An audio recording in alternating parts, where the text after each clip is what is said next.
प्रियांका पाटे, तनिषा भिसे माझी वहिनी लागते. 28 तारखेला तिला थोडंसं ब्लिडिंग होत होतं आणि पोटात दुखत होतं म्हणून आम्ही दीनानाथ मंगेशकरला गेलो. डॉक्टरांना भेटलो. डॉक्टर बोलले की जरा क्रिटिकल सिच्युएशन आहे, तुम्ही काही खाऊ नका, आपण इमिजिएट सीझरला नेऊ. तोपर्यंत काही पेशंटनी खाल्लं नाही.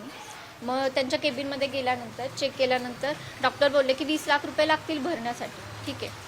आम्ही म्हणलो की आता थोडे काही कमी, तर ठीक आहे आता 10 लाख रुपये भरा तुम्ही डिपॉझिट, आता 10 लाख रुपये भरा आणि जर तुमची काही ऐपत वगैरे नसेल, कॅपॅसिटी नसेल तर तुम्ही डायरेक्ट ससून हॉस्पिटलला जाऊ शकता, तिथे पण उपचार चांगले होतात. आणि एवढं सगळं हे पेशंट समोर म्हणले. पेशंटचा बीपी आधीच हाय होता, 150, 100, 160, 100 असा होता. पेशंटला खूप टेन्शन आलं आणि पेशंट बाहेर आल्यानंतर खूप रडत आलं. त्याचाच पेशंटनी खूप धसका घेतला. त्याच्यानंतर जोपर्यंत आम्ही पैसे, आमची 3 लाख रुपये भरण्याची तयारी होती, आम्ही त्यांना म्हणलेलो ठीक आहे. आम्ही त्यांना जरासा टाईम मागितला तर डॉक्टर म्हणले ठीक आहे तुम्ही आता खाऊ शकता, तुम्ही हे करू नका, अजून काय आपलं ठरलेलं नाही आहे सीझरला घ्यायचं. आम्हाला दुसऱ्या ओपीडी असते ना, ओपीडीमध्ये शिफ्ट केलं. जिथे लेबरचे बेड होते ना तिथून ओपीडीमध्ये शिफ्ट केलं. दुसरा पेशंट आला ना, दुसऱ्या पेशंटला बेड लागेल म्हणून ओपीडीवरती शिफ्ट केलं. 2 तास पेशंट आमचा तिकडेच होता. तोपर्यंत पेशंटनी काही खाल्लं नव्हतं, काहीच केलं नव्हतं. आणि जर कोणीच काही ॲक्शन घेत नाही, साधं कोणी बीपी घ्यायला नाही आलं, साधं कोणी बघायला नाही आलं. डॉक्टरांचं ॲटलिस्ट कन्सर्न असं की बाबा पेशंटला काय होतंय. आम्ही सांगितलं पोटात दुखतं पेशंटच्या, ब्लिडिंग होतं, ते बोलले की ठीक आहे आधीच्या हॉस्पिटलमध्ये जी मेडिसिन होती ब्लिडिंगसाठी ती घ्या आणि खा. मग तीच पूर्ण 10 लाख रुपये भरा मगच उपचार करू असं ते म्हणतात. हां, पूर्ण 10 लाख रुपये भरायचे, डिपॉझिट करायची, त्याच्याशिवाय पेपरच नाही करणार. तिथल्या सगळ्या स्टाफला पण त्यांनी ते सांगितलेलं. आम्ही 3 लाख रुपये घेऊन खाली बिलिंग डिपार्टमेंटला गेलेलो.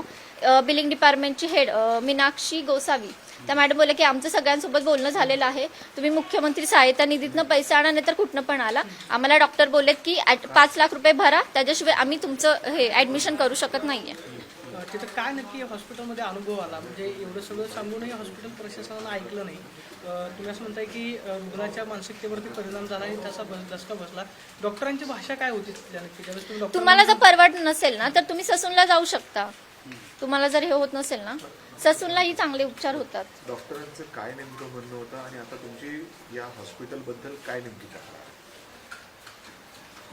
डॉक्टरांचं नाव काय होतं आणि त्यांनी पूर्ण जी प्रक्रिया सांगितली ती काय होती? डॉक्टरांचं नाव सुश्रुत घैसास आणि त्यांनी सांगितलेलं जोपर्यंत हे रिलेटिव्ह 10 लाख रुपये भरत नाही तोपर्यंत ह्यांचं ॲडमिशन करायचं नाही. आम्ही 2-3 वेळा ॲडमिशन डिपार्टमेंटला गेलो. ते सिनियर बिलिंग डिपार्टमेंटचे होते की मीनाक्षी गोसावी मॅडम, ते बोलले की तुम्ही कोणाकडे जा, केळकर सरांकडे जा, तुम्ही कुठल्या मंत्र्याचा पीए असू दे काही असू दे, आम्हाला त्याशी घेणं देणं नाहीये. आम्हाला सुश्रुत घैसास सरांनी सांगितलेलं आहे पैसे घेतल्याशिवाय हे करायचं नाही, पेपर करायचं नाही. 10 लाख रुपये नेमके कशासाठी, असं काय ऑपरेशन? ते बोलले की सिझरिंग करायचंय, प्री मॅच्युअर बेबी 7 मंथला डिलिव्हरी होतीये तर आपल्याला आयसीयू मध्ये ठेवावं लागेल. एका बेबीचा 10 लाख रुपये आणि दुसऱ्या बेबीचा 10 लाख रुपये असा खर्च घेत आणि तो 10 लाख रुपये खर्च हा एका महिन्याचा होता आणि ते आत्ताच घेत होते. तुम्ही किती भरायला तयार झाले होते, काय सांगितलं? आम्ही म्हणतो आम्ही भरतो पैसे सगळे, फक्त आता इमिजिएट आम्ही 3 लाख रुपये भरून ऍटलीस्ट पेशंटला ऍडमिशन तरी घेऊ शकता की नाही. त्यांनी